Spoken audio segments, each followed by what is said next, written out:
estamos juntos.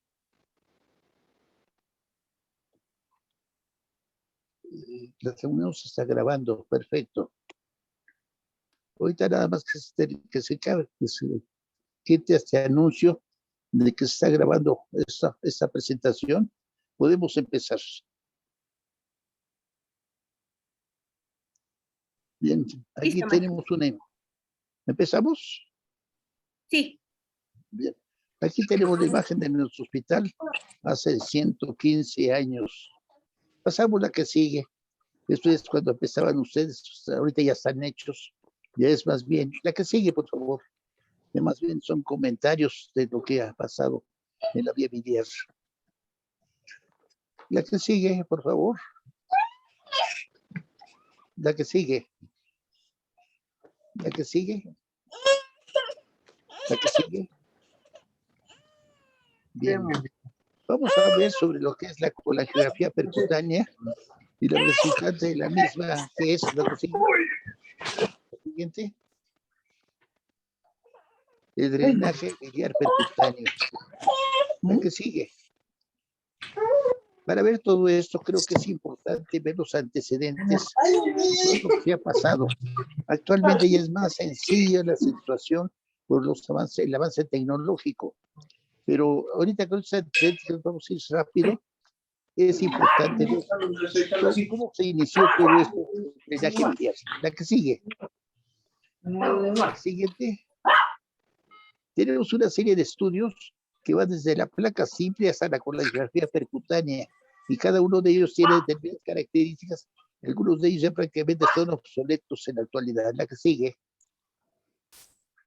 La placa simple de abdomen, su utilidad estaba limitada a una información dada por litros radiopacos, la presencia de aire en vías biliares, o una vesícula vesicimatosa, por ejemplo, o con la coexistencia de un abdomen agudo. La que sigue. Aquí tenemos una placa de abdomen como hallazgo a veces, como en este caso no se ve una vesícula ahí calcificada. La que sigue.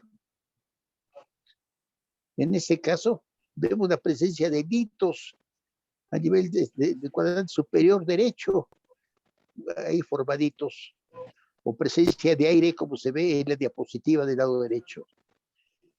La que sigue. Está bien la que sigue. En 1915, o sea, hace casi más de un siglo, 105 años, 6 años, Carman describe el paso del sulfato de bario administrado por vía oral del duodeno a la vesícula a través de una fístula. Siempre ha habido inquietud desde un principio de pacificar los tejidos blandos que no eran visibles en la radiología convencional. Aquí empezaban con esto, con el bario, y ahí Turner, la anterior, por favor.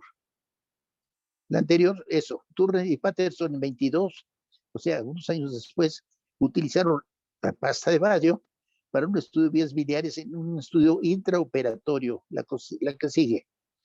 No eran los medios de contraste ideales, los medios de contraste ideales son los hidrosolubles. Así fue como en 1923, Graham, Nicole y Cooper realizan la primera colencistografía en un perro con una inyección de fenilftaleína halogenada, y el 8 de febrero de 24 obtienen ya la representación radiológica de la vesícula biliar. Esta inyección endovenosa aprovechaba el aspecto farmacobiológico de eliminación del medio de contraste para dibujar la vesícula biliar, ya que la eliminación se efectuaba a través de vías biliares. La que sigue. La colecistografía oral fue el método de elección para la evaluación de la vesícula durante más de 50 años. Sin embargo, la que sigue cayó en desuso por el advenimiento de los procedimientos de imagen seccional, sobre todo el ultrasonido. La que sigue. Aquí tenemos una imagen en el abdomen de una vesícula biliar opacificada por este procedimiento. Se ve muy tenuemente en el cuadrante superior derecho. La que sigue. Pero podíamos ver franjas, bandas, por ejemplo, la presencia de litos, como se ve en la segunda y en la tercera diapositiva, o en la cuarta diapositiva, la que sigue, distintos tamaños. Cuando era una colecistografía oral era preciosa porque veíamos la vesícula y nosotros nos entusiasmábamos porque con una comida de Boyden, que era una comida grasa, hacía que se contrayera y podíamos ver las vías biliares extrahepáticas Era un gran avance para nosotros ya en ese aspecto. La que sigue. En 1953 se inician los colegráficos endovenosos con la visualización radiológica de las vías biliares intra y extrahepáticas. Se utilizó eso hasta los años 80, la que sigue. También esto cayó en desuso por la presión de los estudios de imagen seccionales y menos agresivos, menos invasivos, más bien dicho. La que sigue. Aquí tenemos una imagen del lado derecho, donde se ve la imagen tenuemente de vías biliares, y del lado derecho está esa imagen, pero ya con un corte de tomografía lineal, donde ya podemos ver un poquito mejor la vía biliar extrahepática con el paso de medio de contraste a duodeno. La que sigue, podíamos ver como en este caso la presencia de toda la vía biliar, y a mí en un principio me sirvió en el control de los stents para ver cómo funcionaban, ya que si no estaba bien el esfínter de Oddi, el medio de contraste se iba y no podíamos ver cómo estaba. Y aquí podíamos nosotros valorar la presencia de la misma. La anterior, la que sigue. El ultrasonido fue ese procedimiento inicial de elección para valoración de la patología de vesícula y vías biliares, pero el gas intraintestinal puede entorpecer el estudio al enmascarar las estructuras biliares, y los pacientes recién operados no toleran fácilmente el estudio por la presencia de dolor al pasar el transductor. La que sigue. Aquí tenemos unas imágenes de ultrasonido donde vemos dilatación de las vías biliares en el lado izquierdo de la pantalla con un gran cálculo. Después vamos a ver este paciente ya en qué se trató, qué fue. No se ve una sombra radiopaca, dilatación de las vías biliares, la sombra sónica por un lito, y en los dos placas del lado derecho, el control de un stent y la relación que tiene el mismo con las estructuras vasculares a nivel de hígado. La que sigue. La colangioresonancia es un excelente procedimiento de imagen. Sin embargo, sus indicaciones reales deben ser puestas, yo creo que manifiesto con el tiempo, en relación al costo-beneficio. A mí en lo personal hay buenas imágenes, pero a veces me dejan dudas, sobre todo el aspecto dinámico, cuando hay pequeñas fístulas, en dónde aparecen, de dónde salen, qué podemos hacer nosotros para tratar de corregir eso. Nosotros hacemos el diagnóstico, pero me interesa saber en dónde, para ver si podemos aplicar algún tipo de procedimiento que cure al paciente o que ayude al paciente. La que sigue. Aquí tenemos imágenes de colangioresonancia.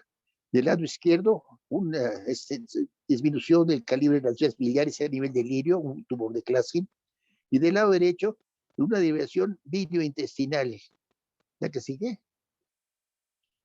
Como ustedes ven, son imágenes estáticas muy bonitas, donde se ve aquí en el lado izquierdo la presencia de 2 litos en un vidrio denal con 2 litos en el colédoco, y del lado derecho se ve la dilatación de vías biliares en un paciente con abscesos en hígado. La que sigue.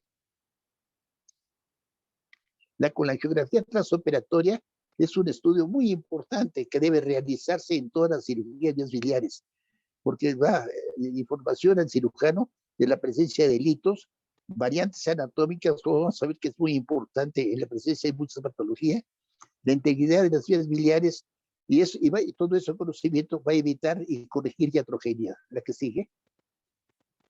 Aquí tenemos una colangiografía transoperatoria, donde vemos la sonda ahí en el lado izquierdo, y la presencia de litos en hepático izquierdo. En hepático izquierdo, ese es su elemento, ese conducto es un conducto que frecuentemente atrapa litos y los enmascara, los detiene ahí, y después aparecen, y es gran sorpresa para el cirujano. Del lado derecho tenemos una buena dilatación y una colangitis. La que sigue. Aquí tenemos una colangio transoperatoria en donde se ve con déficit de técnica radiológica, que muchas veces en lugar de ayudarnos nos perjudica. Hay que tener cuidado con eso. La que sigue. Aquí tenemos, cuando hay un proceso laparoscópico, se puede hacer y se debe hacer también la colangiografía transoperatoria, como se ve aquí. Tenemos excelentes resultados, en lugar de vemos el Birsum, por ejemplo, en este caso. La que sigue. La coreografía a través de sonda en T es un estudio postoperatorio que sirve para tener la seguridad de que la cirugía realizada en vías biliares fue adecuada y puede ser retirada la sonda para el paciente darse de alta. La que sigue. Aquí, por ejemplo, tenemos que no se puede dar de alta, porque tenemos una presencia de muchos litos a nivel de colédoco, a pesar de que está pasando bien el medio de contraste adudeno y no hay dilatación de vías biliares. Es un paciente que está a medias.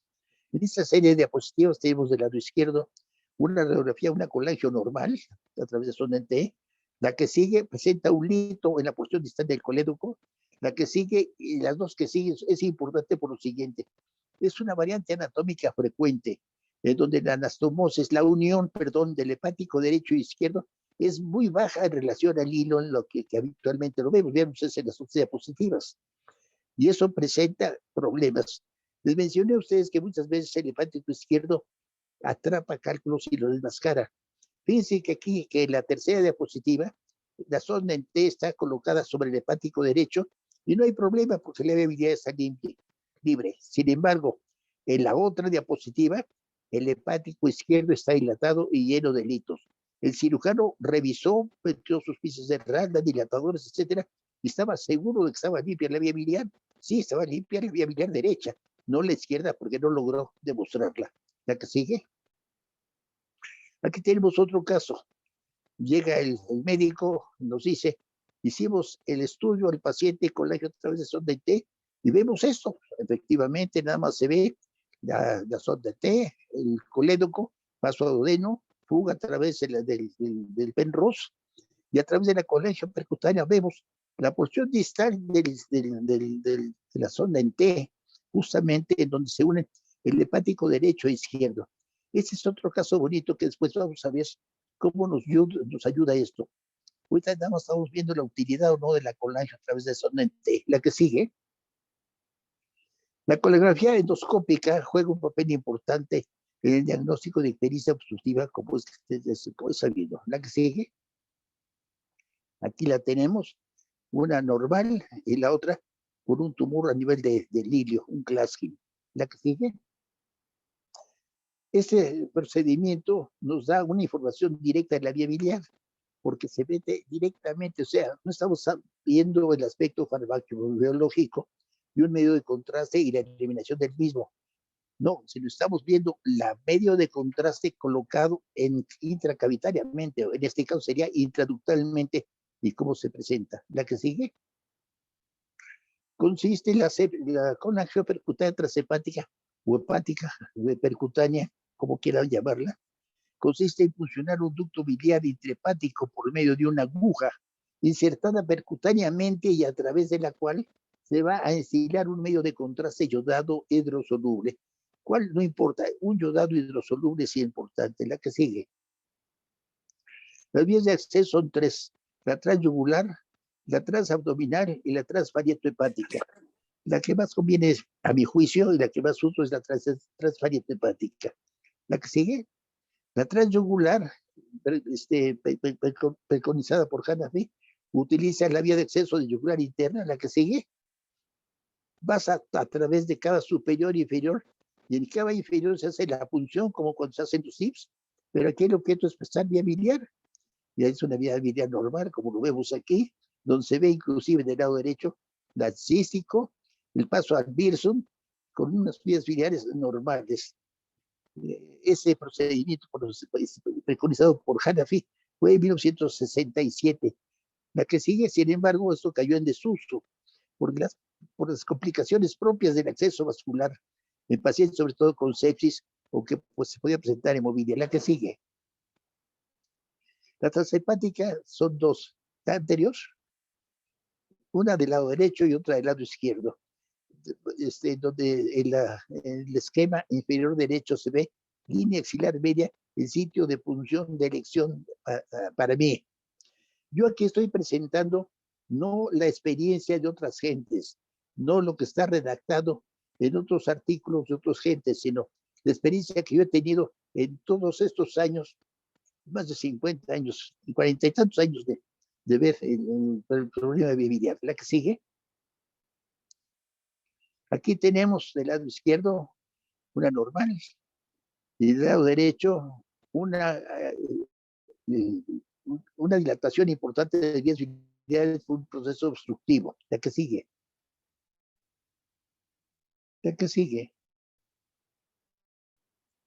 Aquí tenemos el lado izquierdo, un paciente con un tumor de Klatskin, esa es la aguja percutánea, y del lado derecho, el resultado de una estenosis videoentérica, en donde hay una estenosis radical derecho.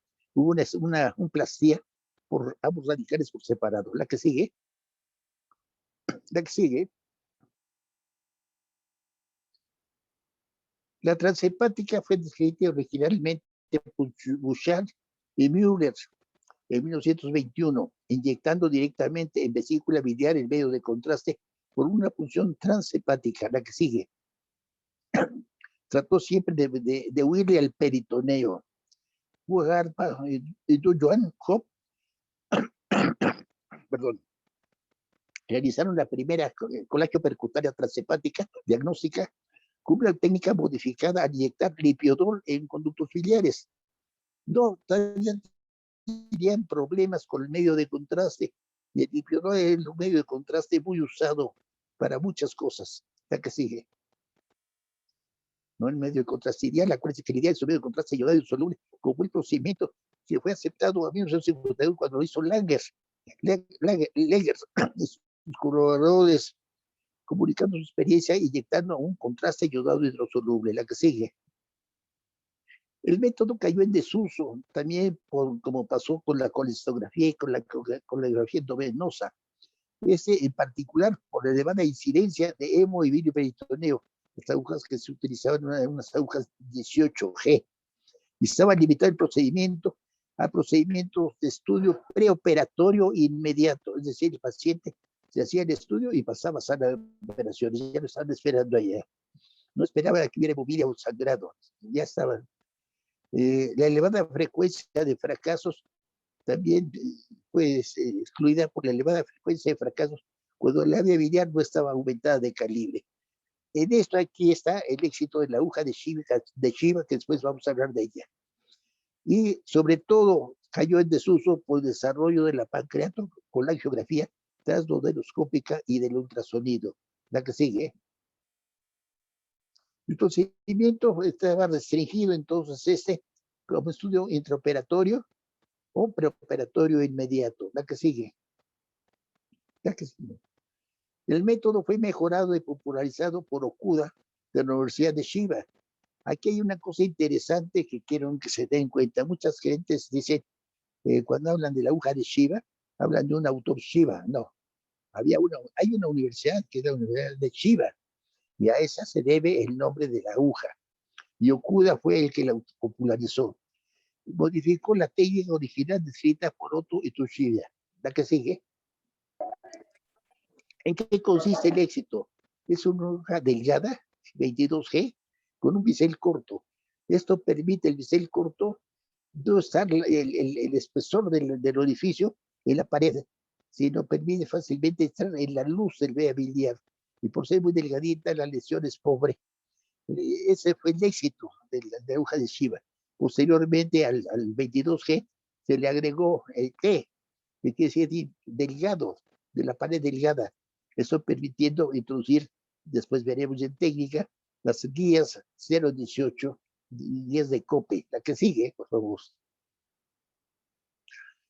El éxito, viendo los resultados con esa técnica, fueron los siguientes. Tenían una muerte de 0.14, sepsis del 1.8, hemorragia del 0.28, fuga biliar del 1.303, miscelánea hubo de 0.15. Si suman todo eso, es menos de 3. O sea que fue aceptada. La que sigue, el porcentaje de éxito cuando había biliar estaba limitada. Según unos autores de aquel entonces era del 95-98%, y según otros del 100%. Y cuando está dilatada es del 85 al 90%. Con los nuevos procedimientos, con la base tecnológica, con las guías por ultrasonido para dirigir la punción, esto se modifica y aumenta el porcentaje de éxito de la punción de una vía biliar. La que sigue. Aquí tenemos esquemáticamente del lado derecho cómo se estarían viendo esa vía biliar, y del lado izquierdo viendo la radiología y con imagen rotacional, la exploración de la vía biliar extrahepática e intrahepática en un paciente con una vía biliar normal. ¿La que sigue? Esquemáticamente, desde el punto de vista diagnóstico, había una fiabilidad muy alta de cerca del 90%, como en este caso una colagio normal. ¿La que sigue? ¿La que sigue? Aquí la presencia de nitos en su interior, no, la anterior, la que sigue, la que sigue. La disminución del calibre de la vía biliar en el hilio por un Glaskin. En esta, la oclusión de la vía biliar con una imagen menisco por un cálculo. La que sigue, totalmente apuntada o en forma de punta de lápiz con una neoplasia. La que sigue. El diagnóstico inicial de la hiperemia obstructiva debe realizarse por ultrasonido o tomografía computada. Sin embargo, en estos estudios pueden pasar inadvertidas, como ya había mencionado hace rato, pequeñas lesiones como fístulas y obstrucciones parciales. La que sigue. ¿Qué indicaciones tiene este procedimiento en el diagnóstico de la ictericia obstructiva? Definitivamente, para ver y valorar anormalidades congénitas, de evaluación de las anastomosis bilioentéricas y como paso previo a drenaje biliar, que es muy importante para nosotros. La que sigue. Va a permitir establecer el sitio y extensión de la lesión. Va a sugerir la causa probable. Va a establecer un juicio para el manejo terapéutico y el pronóstico del mismo. Y sirve de acceso para el drenaje biliar percutáneo. La que sigue. Contraindicaciones, la de prácticamente todos los estudios. Alteración de los factores de coagulación, alergia al medio de contraste, en este caso malformación vascular o un tumor hepático vascularizado que tiene que atravesar y colocar un catéter en ese sitio, y ascitis que mucha gente lo pone como contraindicación. Nosotros hemos hecho muchos de pacientes de ascitis sin mayor problema. El problema es que queda, a veces el hígado está flotando y cuesta trabajo colocar el catéter de drenaje. La que sigue. La preparación, lo de todo lo sabe, ya lo saben, un ayuno de 8 horas, factores de corrosión de nutrientes normales, dependencia, tener una vena permeable durante el estudio, analgesia, anestesia, y si teníamos un anestesiólogo que nos haga una vigilancia, sería ideal. La que sigue. Yo muchos pacientes lo utilicé sin apoyo anestésico porque no teníamos, y lo hacía yo con una analgesia, con nabulfina, con 10 miligramos, cargando una jeringa de insulina, que es 1 mililitro, lo ponía subcutáneamente en el brazo, fijo con una tela adhesiva, inyectábamos la mitad al momento de traer el paciente. Muchas veces con eso era más que suficiente y otras veces a mitad del estudio inyectábamos nosotros 5 mililitros, o sí, la otra medio mililitro restante, perdón, dando excelente resultado por cooperación valiosísima del paciente. La anestesia local utilizamos lidocaína simple para un bloqueo intercostal, como se ve del lado derecho. La que sigue, tenemos, la que sigue, tenemos la disposición de la aguja, no, la anterior. Tenemos la disposición de la aguja y tenemos que ver cuáles son la disposición de los vasos intercostales, vena, arteria y nervio. Hay que pescar el del medio, exactamente. La que sigue. La que sigue. Instrumental y técnica. Esto es algo muy importante. Siempre me pasó, me sigue pasando. Y bueno, ya no, ahorita ya no, pero sí me pasaba antes de salir que no podíamos tener todo el instrumental completo. Es conveniente saber qué es lo que necesitamos, qué es lo que vamos a usar y tenerlo todo a la mano. Es desagradable, es muchas veces perjudicial, inclusive para el paciente, que en un momento dado pedamos algo y va el personal que está auxiliándonos de enfermería a buscarlo y que no lo tiene o sí lo encontró y no es el adecuado, estamos perdiendo tiempo, un tiempo precioso en nuestro estudio. O sea, al empezar siempre revisen todo el instrumental, todo el que van a utilizar y tenerlo a la mano, que sería la aguja de Shiva, obvio, llaves de 3 vías con conexión para poder poner en la aguja, evitar que ésta se esté moviendo al momento de inyectarlo, uno la mueva, un sistema de recambio de guías de 0.35, de 0.18, 0.35, guía 018, con punta de platino de preferencia por la radiopacidad que tiene, y nos permite guiarla muy fácilmente, con mucha seguridad. Guías metálicas rectas, hidrofílica recta y curva de 3 milímetros, una guía rígida tipo Amblatz, cuando hay problemas de estenosis para guiarla, y el catéter a veces de angioplastía, juego de dilatadores y sobre todo el catéter de drenaje que puede ser de diferente French. La que sigue. La que sigue. Aquí tenemos una fotografía del instrumental. La que sigue. La que es. En cuanto al sistema de recambio, al principio había un sistema en donde la punta, la que sigue, tenía, la que sigue, tenía en ese cuadrito, la que sigue, estaba un orificio lateral. No, la anterior, por favor.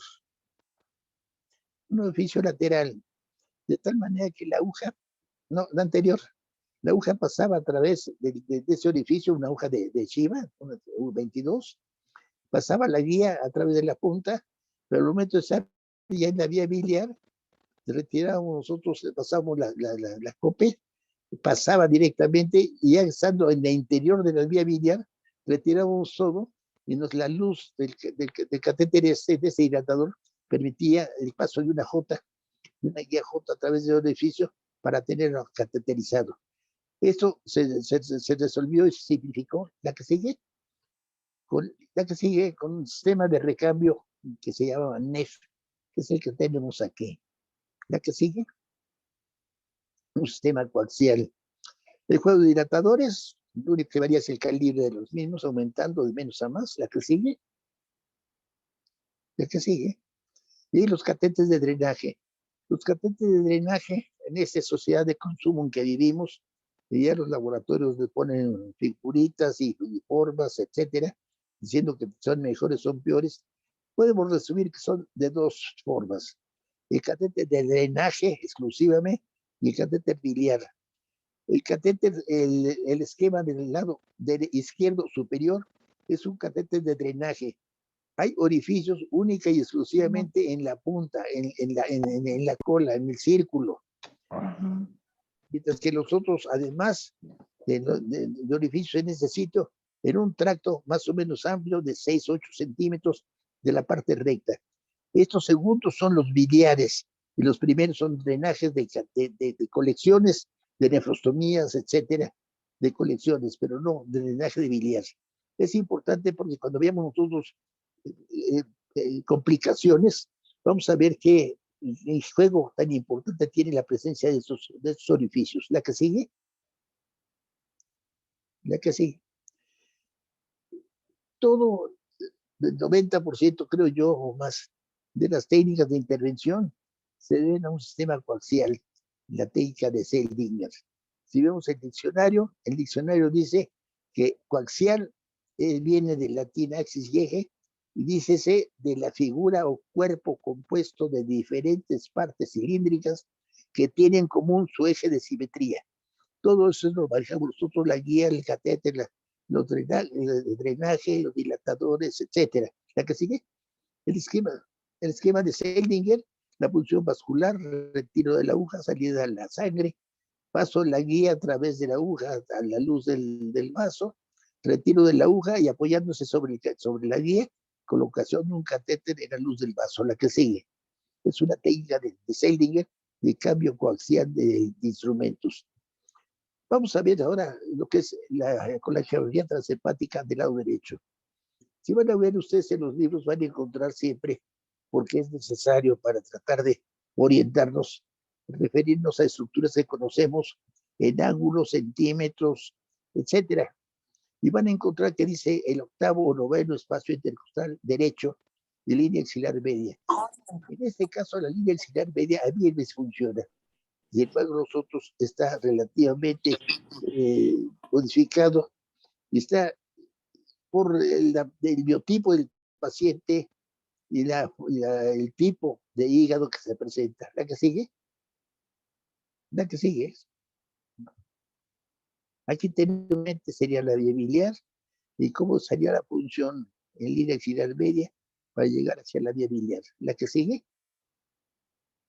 Aquí tenemos del lado izquierdo la vía de punción, del lado derecho línea axilar media.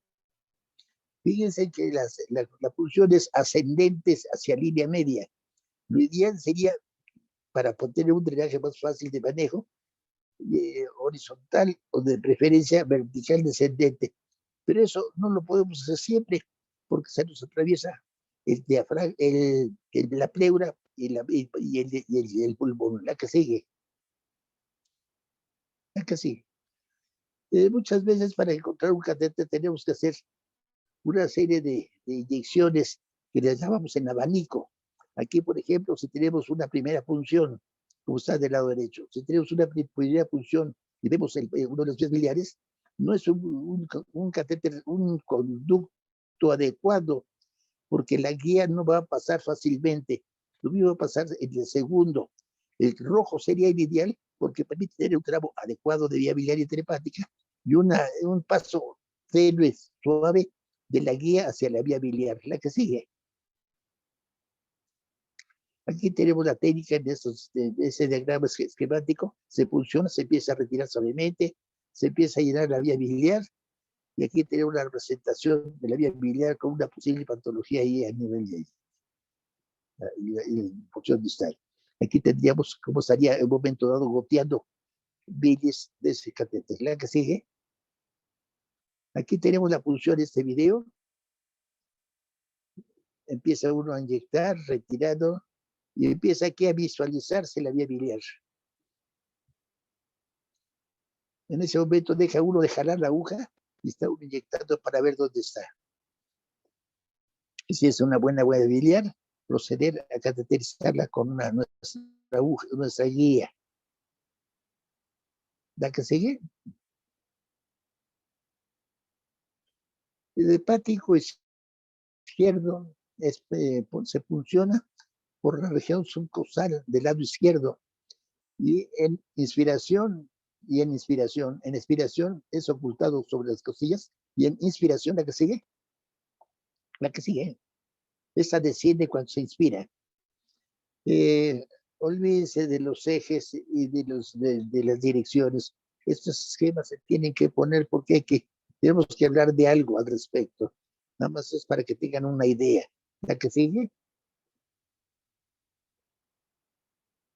Aquí tenemos una del lado izquierdo, la función, el paso de la guía, la que sigue, y el catéter de drenaje, la que sigue. En algunos sitios la punción se realiza guiada por ultrasonido. Si se tiene y se sabe manejar, perfecto. Sin embargo, acuérdense una cosa, que no siempre se cuenta con ese conocimiento, con ese recurso, y conocimiento anatómico, topográfico, con sus variantes, permite su función sin dicho recurso. La que sigue. Variantes anatómicas de hígado. Aquí tenemos varias formas. Como ustedes podrán ver, con esto varía la forma y la distribución de las vías biliares intrahepáticas, y como todo lo que se dice en los libros, en los textos de la dirección, etcétera, pues puede variar indudablemente. Si a eso unamos la que sigue, ese es un esquema normal de libro, precioso, pero lo que vemos a veces en realidad es lo que sigue. La que sigue. Variantes anatómicas, por ejemplo, del cístico, un cístico corto, un cístico que puede pasar por delante o por detrás del colédoco, un cístico bastante largo cubierto por un tejido, o suelto. Y estos muchas veces va a haber problemas en los pacientes de litiasis residual. Ya después también veremos sobre esto, en este problema de variantes. La que sigue. Aquí tenemos hepático derecho, cómo cae directamente hacia vesícula, etcétera, en el ilirio, como hay diferentes formas de que se lleguen a las vías biliares. O sea, nosotros no sabemos qué nos va a tocar. Tenemos que estar conscientes de qué es lo que vamos a hacer, buscar una vía biliar y drenarla. Y sabemos, podemos tener problemas por la presencia de esas variantes anatómicas. La que sigue. Aquí tenemos, por ejemplo, del lado derecho, una vía perfecta, nos ayuda muy bien. Y del lado izquierdo tendríamos problemas, por ejemplo, con el segundo de arriba abajo en medio. Tenemos, si pechamos del lado derecho, la guía vamos a necesitar el hepático izquierdo, o en el de abajo también el hepático izquierdo, que nosotros íbamos a guiar bien. Entonces tenemos que estar conscientes de cuál vamos a tener y que podemos tener problemas por este motivo. La que sigue. Esquemáticamente lo que estamos mencionando, ya en forma diagramática. La que sigue. Y aquí tenemos clásicamente en AP, en axial y en lateral. Nuestro punto, nuestro blanco, acuérdense, debe ser más o menos el ilio. Si está dilatada la vía biliar, no hay problema. Si no está dilatada la vía biliar o está poco dilatada, podemos tener problemas de función.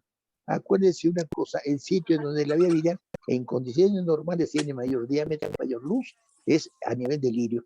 Si dirigimos nuestra función en el sitio, el porcentaje de éxito de obtener una colangiografía percutánea es alta.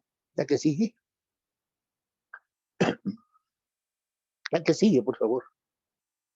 Desde que se desarrolló la colangiopercutánea transfariento hepática con técnica de aguja fina, se convirtió en el procedimiento de elección en el manejo intervencionista de la patología de las vías biliares. Aquí hay algo interesante. En vía biliar ha habido grandes avances tecnológicos, por ejemplo, a nivel de imagen. Somos capaces con los nuevos tomógrafos computados de detectar pequeñas masas, pequeñísimos, hacer una serie de filigranas de diagnóstico. Pero, por desgracia, cuando un paciente tiene cáncer a nivel de vías biliares, ese cáncer no es quirúrgico. Es quirúrgico cuando se detecta en forma temprana, pero en estos casos habitualmente cuando se hace presente ya no es quirúrgico. La que sigue. El drenaje biliar es el paso subsecuente de la colangiografía percutánea ante la ictericia obstructiva y la fuga biliar. La que sigue. Después de hacer el diagnóstico, vamos a ver el drenaje. Esto empezó con Atkinson en 1960, en donde el drenaje biliar tenía por objeto fundamentalmente la descompresión de la biliar, más que el aspecto terapéutico, era para evitar el viniperitoneo, o sea, complicaciones. La que sigue. Glenn y Evans apoyaron el drenaje biliar posterior a la colangiografía percutánea. La que sigue. Aglund y Morales apoyaron el drenaje biliar externo, lo mismo. Todos aquí, la que sigue. Inclusive, la que sigue.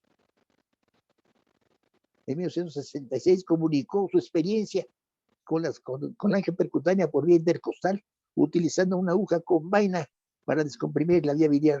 ¿Se acuerdan de los famosos pulsocas? Es una especie de pulsocat largo lo que utilizó. La que sigue.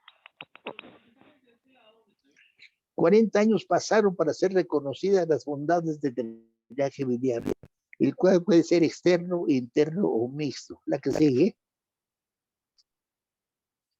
Tenemos aquí un drenaje externo, en donde la vía biliar, no me pasen las diapositivas, por favor. Tenemos un drenaje donde la vía biliar sale hacia el exterior ante la imposibilidad de franquear la obstrucción. En medio tenemos un drenaje interno, que es lo que habitualmente lo ponen los endoscopistas. Lo podemos poner nosotros, yo al principio lo estaba colocando, pero por los malos resultados dejé de ponerlo porque no tenía objeto, porque eso se tapaba y no funcionaba y había que volver a repetir a los 3 meses. La que sigue. Por ese motivo, preferí yo el drenaje mixto cuando podía franquear la vía biliar, porque en esa forma teníamos un drenaje hacia el interior de la luz intestinal y podíamos tener un drenaje hacia el exterior. La que sigue. La que sigue. Hacia el exterior. La que sigue. Pero podíamos bloquear y en esa forma se convertía exclusivamente en drenaje interno. Muchos investigadores apoyaron el simple drenaje externo. Lo ideal, a mi juicio, es colocar un drenaje mixto. ¿Por qué motivo? La que sigue. El drenaje externo elimina la ictericia biliar, lactancia biliar, perdón, la ictericia y el prurito. Sin embargo, se pierden principalmente electrolitos y sales biliares. La que sigue. El drenaje interno elimina la ectasia biliar, la ictericia y el clorito. El paciente no pierde electrolitos ni sales biliares. Eso es lo ideal, que es, como les decía, yo empecé con esto y lo dejé, pero por desgracia se obstruyen habitualmente en 3 o 4 meses y volvemos a tener el mismo problema. La que sigue. Los drenajes debido a las propiedades de la bilis se obstruyen en un lapso promedio de 3 meses, por lo que se requiere reponerse. El drenaje mixto tiene las mismas ventajas que el drenaje interno solamente, pero nos permite tener una vía de acceso para reponer el drenaje y no hacer todo el procedimiento desde el principio. Si no tenemos el catéter, ponemos una guía, quitamos el catéter de drenaje y ponemos uno nuevo, inclusive de mayor calibre, y el problema está resuelto. La que sigue. Al no perder el paciente electrolitas ni sales biliares, el paciente va a tener apetito, va a comer, va a mejorar su estado nutricional, va a tener una mayor sobrevida con buena calidad de vida, discreto desconfort por el drenaje biliar en región costal. Aquí en esto mejora la sobrevida en los pacientes con cáncer, no porque cure el cáncer, sino porque el paciente va a comer y va a mejorar su estado de sobrevida, su estado nutricional. La que sigue. Aquí, doctora Guerrero, creo que quiere que ya se pare. ¿Sí? Aquí tenemos un ejemplo de un paciente con drenaje externo, una prótesis que no está funcionando, la que sigue. Aquí tenemos otro paciente con la misma cosa de prótesis, la que sigue, que no funciona, que pasamos un drenaje, nosotros hacemos un drenaje, la que sigue, e inclusive logramos empujar ese drenaje, esa prótesis hacia el intestino y dejarnos un drenaje mixto, la que sigue. Doctora Guerrero, creo que quería usted ya que se terminara la sesión ahorita, o sigo. No sé cómo podemos comunicarnos. Ahorita le pregunto, maestro. ¿Perdón? Le pregunta a la doctora. ¿Sí? ¿Sí, Rocío?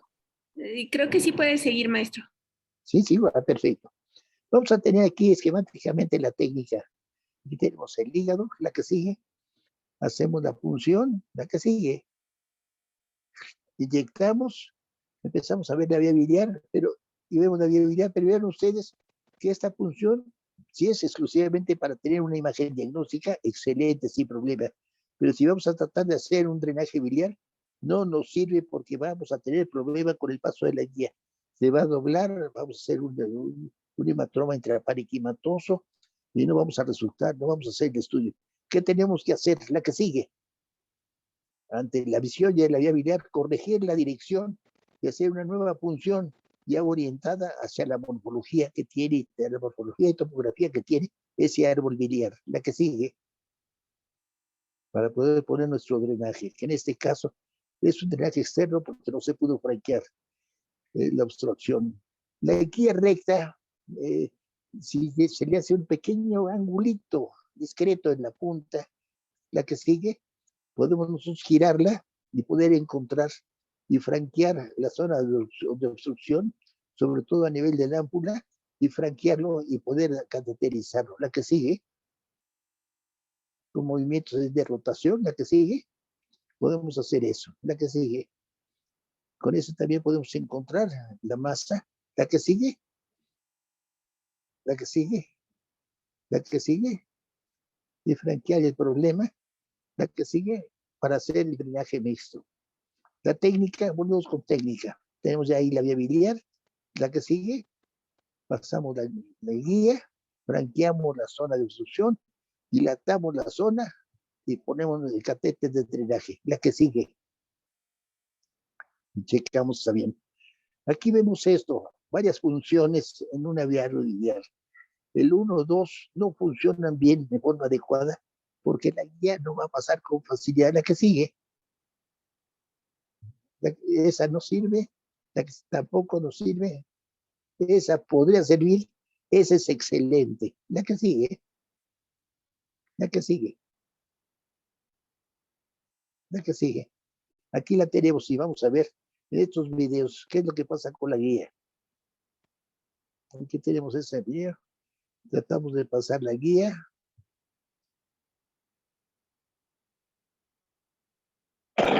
Cuando tengan esto, saben que no van a saber, pero no se preocupen, van retirando la guía, inyectando y van a encontrar seguramente otro conducto, como está aquí, conducto que es adecuado para pasar una guía.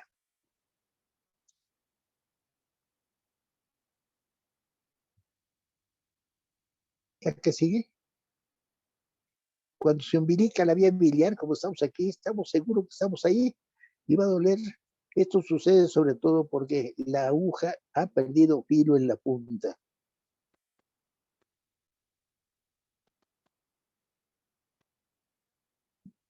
Empezamos a meter medio de contraste. Vemos ahí el hepático, vemos que la posición no es adecuada, corregimos nuestra aguja y buscamos ese radical para funcionarlo y colocar nuestra guía y nuestra dilatación, nuestro drenaje. Ahí es fácil, vean ustedes, la dirección de la guía es más fácil, es más tenue la curva para descender. Estamos buscando, ya está el ordeno. Aquí con el posicionador tenemos un poquito de apoyo para franquear la zona de obstrucción y poner nuestro drenaje. Indicaciones en el manejo diagnóstico y terapéutico de la ictericia obstructiva y complicaciones por lesión de la vía biliar, o sea, por iatrogenia. La que sigue, proceso obstructivo. Aquí tenemos tres problemas, porque el cuarto y el quinto lo vamos a dejar para después. Obstrucción de vía biliar, fuga biliar y reconstrucción, estenosis y estén. La que sigue, la que sigue, la que sigue. Aquí tenemos obstrucción de la vía biliar, una dilatación franca de la vía biliar. La que sigue. El drenaje biliar no es otra cosa que la descompresión de la vía biliar mediante la colocación percutánea de un catéter cuando hay una obstrucción, cuando hay una lesión obstructiva, claro. La que sigue. Hay necesidad de descomprimir como paso previo a cirugía y como medida terapéutica. ¿Por qué digo como medida terapéutica? Aquí hay dos cosas importantes. Una de ellas, vemos aquí Cameron, es la cita que está ahí abajo, en su libro de técnicas quirúrgicas y procedimientos pancreáticos. Este libro lo usan como el libro de la Biblia los cirujanos. Cameron no opera una vía biliar si previamente no le han colocado un catéter intraluminal, catéter de drenaje. A ese extremo llega. La que sigue. La obstrucción de la vía biliar puede ser por dos procesos, benigno y cáncer. ¿Me podrían decir por qué habla benigno y cáncer? Porque tan maligno es uno como el otro. El cáncer por sí mismo y el benigno, si no se cura la obstrucción, el paciente se muere. La obstrucción de las vías biliares puede ser por proceso benigno, por litiasis, por iatrogenia, ya sea ligadura, sección o estenosis, y congénito, como sucede en el quiste de Toledo. Por la que sigue. La obstrucción por cáncer en vías biliares, el orden de frecuencia en nuestro medio es carcinoma de cabeza de páncreas, de conductos biliares, periampular, de vesícula biliar y metastásico. La que sigue. Nakayama y colaboradores tuvieron estos resultados, que es importante.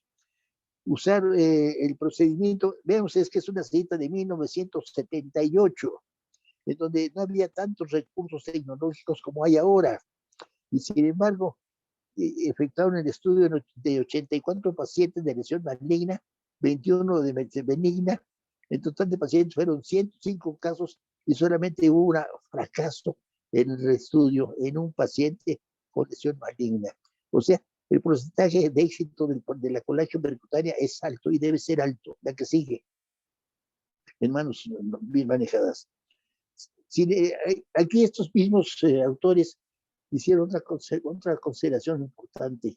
El mismo equipo quirúrgico manejó dos grupos de pacientes. Un grupo de pacientes fue operado sin drenaje previo. Fueron 148, tuvieron 36 muertes, que representó el 28.3%. Sin embargo, otro grupo se sometió a drenaje biliar y fue operado en las condiciones. Fueron 69 pacientes con 4 muertes, que representó el 5.8%. Si de esos pacientes 49 tenían cáncer biliar, el porcentaje quizás suba un poco al 8.2%, pero simplemente el drenaje biliar mejora las condiciones del paciente y evita cierto problema de fallecimiento por manejo quirúrgico. La mortalidad de la cirugía paliativa en carcinoma de páncreas sin metástasis de 33% y con metástasis de 59%. La cita es antigua, es vigente todavía, porque como les digo, mientras no encontremos un procedimiento para hacer un diagnóstico temprano de cáncer en vías biliares, en ese sitio, el paciente va a tener los mismos problemas. ¿La que sigue? La supervivencia a 5 años en el carcinoma de páncreas es solo el 1%. El carcinoma de conducto biliar es menos frecuente, aunque de mejor pronóstico. ¿Por qué? Porque se presenta más tempranamente la signología correspondiente a la ictericia. La que sigue, aquí tenemos un drenaje externo que no se pudo franquear y su resultado, cómo funciona, cómo se descomprime la vía biliar. La que sigue, lo mismo en un paciente con un tumor ahí de páncreas, en el cual se colocó una prótesis. Son de los primeros que yo puse prótesis ahí a través de percutáneas, que funcionaba muy bien, pero se volvía a tapar. La que sigue, por eso la abandoné. Este es mi paciente estrella. Duró 43 meses de sobrevida desde que yo lo tuve. Empezó, llegaba flaquito el señor, y cada 3, 4 meses llegaba, se le hacía su cambio. La señora, la esposa, lo acompañaba y duró perfectamente bien. Ya en la parte final, vean ustedes cómo el hepatocolédoco está prácticamente horizontalizado. Hay una compresión extrínseca sobre el borde inferior. El catéter cómo está lateralizado hacia la línea media. O sea, ¿la que sigue? Inclusive ya en la parte final está prácticamente el hepatocolédoco horizontal. Hubo una invasión a nivel de estructuras duodenales que le ocasionó una oclusión, que tuvieron que someter a cirugía los médicos tratantes. La que sigue, y en transoperatorios hay sanas metástasis, se tomaron biopsias, se corroboró todo, un diagnóstico completamente detectado. La que sigue, un paciente con una biliodigestiva, hay una estenosis del lado derecho y un drenaje biliar mixto. La que sigue, la misma situación con otro paciente. La que sigue, la misma situación. La que sigue. Aquí es importante lo siguiente: con el problema de la neoplasia se asocia un proceso inflamatorio. Muchas veces no podemos franquear de primera intención y hacer un drenaje mixto, y tenemos que quedarnos con un drenaje externo. Si cuando cede la estasis biliar, cede el proceso inflamatorio, podemos intentarlo nuevamente en 8 o 15 días, y muchas veces, como en este caso, podemos hacer un drenaje mixto con mejores resultados y mejor pronóstico para el paciente. La que sigue, un ultrasonido de un paciente de 82 años, el cual el médico tratante conocido me dice, lo operé hace muchos años de vías biliares, hubo una lesión, hizo una plastía de vías biliares, quedó bien, pero después tuvo problemas de adherencias de vías en ese intestino, lo volvió a operar, tuvo problemas de corazón, doctor, y ahora viene con este ultrasonido. No quiero operarlo, no quiero operarlo. Para mí es un riesgo muy alto. ¿Qué nos representa el ultrasonido? Dilatación de vías biliares, el cálculo, una sombra sónica. La que sigue, le hacemos su colagio, la anterior, la colagio, vemos la dilatación de vías biliares y una sombra a nivel de lirio, correspondiente a un granulito. La que sigue, pasamos nosotros ahí, vemos la estenosis por debajo del lito. La que sigue, pasamos un drenaje biliar. La que sigue, ahí está. Ese paciente todavía se llevó 3 años más, haciendo recambios periódicamente, cada 4 o 5 meses, y sin que se operara, salió muy bien, exclusivamente con el desconforto de tener el catéter ahí en región subcostal. La que sigue, este definitivamente es quirúrgico, se hace para convertir una cirugía de emergencia en una cirugía electiva. La que sigue, Y en este, un gran cálculo en cístico y en un Meritzi. La que sigue, esto en un quiste biliar, donde podemos meter el drenaje, el cirujano por palpación identifica plenamente dónde está el catéter, la que sigue, y eso le permite hacer una buena anastomosis biliointestinal, perdón. En ocasiones es necesario meter un balón, como en este caso, para hacer una aplastía, aumentar el diámetro, porque hay una zona fibrosa muy severa. La que sigue, y eso aquí tenemos ese paciente con una boca anastomótica de quiste excelente. La que sigue.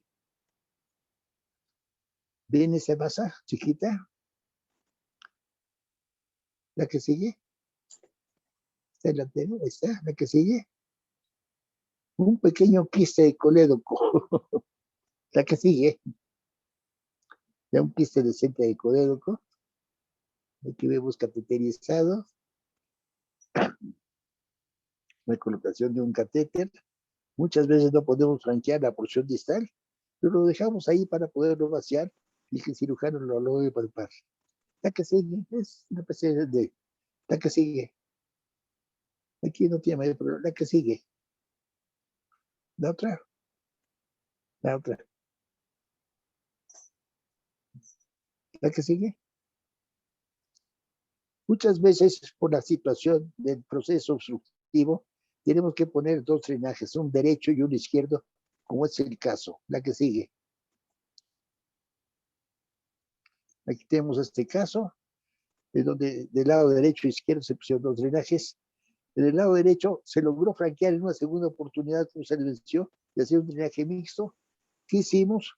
Conectar el catéter izquierdo por afuera del abdomen con el derecho, haciendo un asa, y los dos catéteres, la bilis, drenaja, había biliar.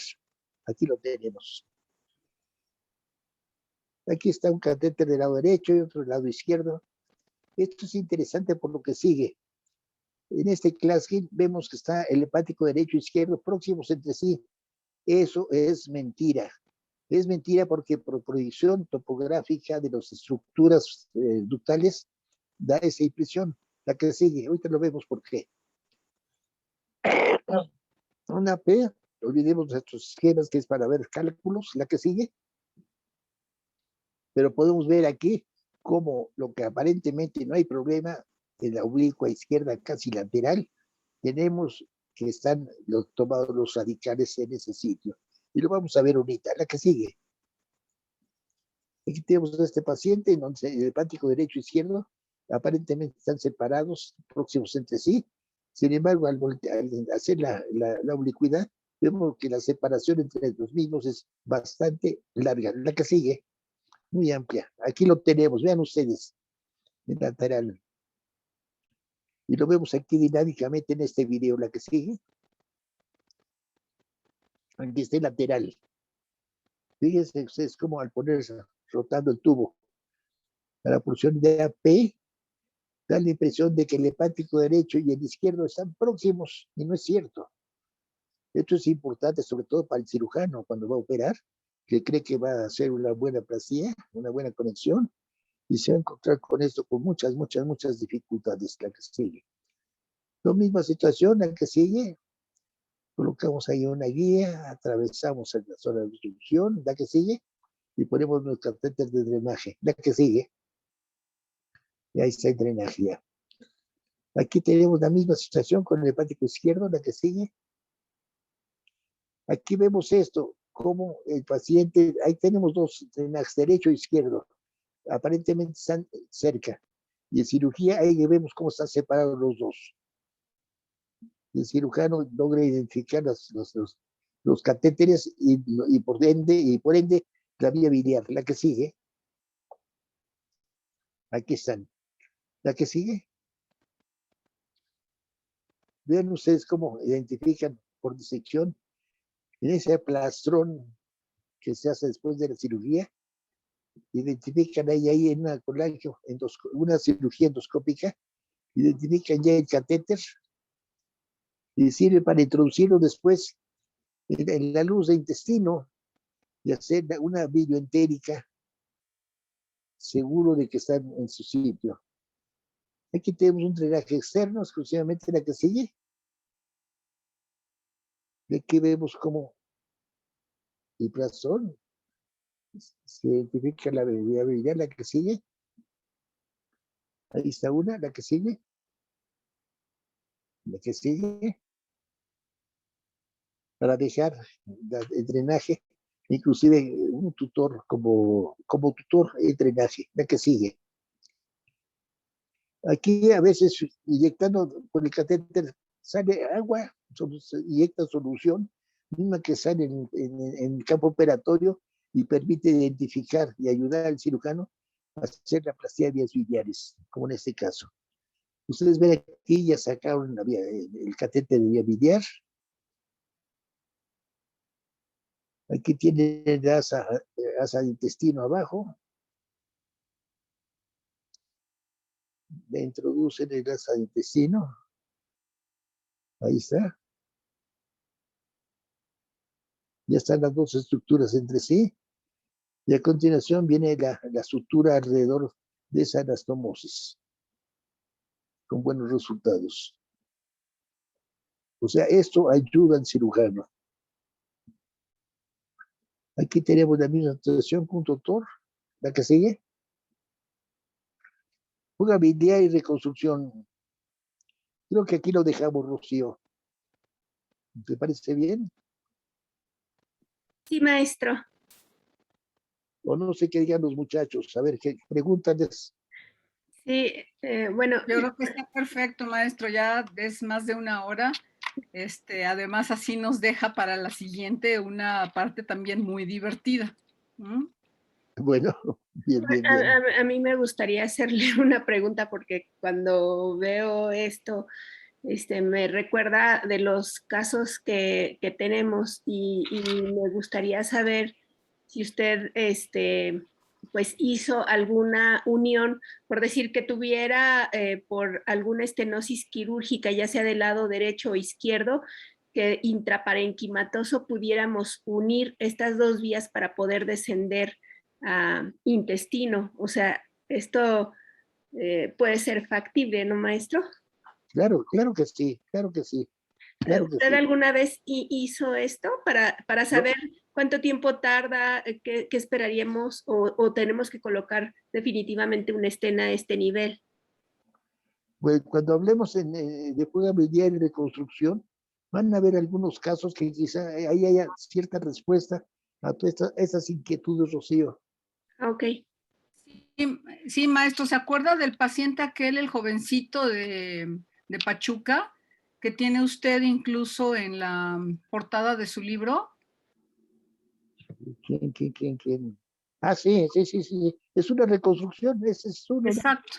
Yo creo que con eso va a resolver las dudas de Rocío y de es muchos de uno, nosotros. es uno de los que están ahí precisamente, es el Sí, segundo que está aquí colocado, es donde se utilizó un auxilio con endoscopía. Sí, sí. sí, sí, sí, sí. Y se unieron, pudo unirlas. La cosa es que aquí, bueno, ya nos platicará usted el caso, porque es un caso súper interesante en donde realmente se reconstruyó la vía biliar. Sí, Guadalupe. Pues sí, pues no sé. No sé si estuvo Ok. correcto. Tuve problemas yo para entrar. No sé si mi internet o soy un chambón todavía para esas cosas tecnológicas. Pero vamos a procurar seguir y hacerlo lo mejor posible. ¿Alguna Pues sugerencia o algo? Encantado. muchísimas gracias, maestro. La verdad es que nos ha orientado muchísimo.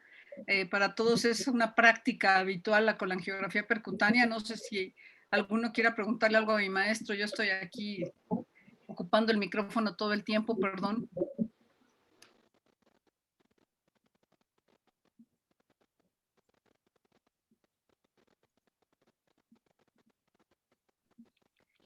Creo que les quedó bastante claro a todos. Qué bueno, qué bueno, qué bueno. Mis muchachos queridos, muchas gracias. Dios los bendiga. Gracias a usted, maestro, y estamos en contacto, nos seguimos hablando. Perfecto, Gracias, claro que maestro. Saludos. sí. Saludos. Y para terminar, lo que siempre digo, que Dios guíe sus pasos. Muchísimas gracias. Gracias. Gracias. Gracias, maestro. Gracias, maestro. Hasta luego. Saludos desde Colombia. Hola. Que tengan todos buena noche. Nos estamos Gracias. hablando y nos estamos comunicando. Perdón. Buenas noches, maestro. Gracias. No, ¿de qué? Doctor Peraza.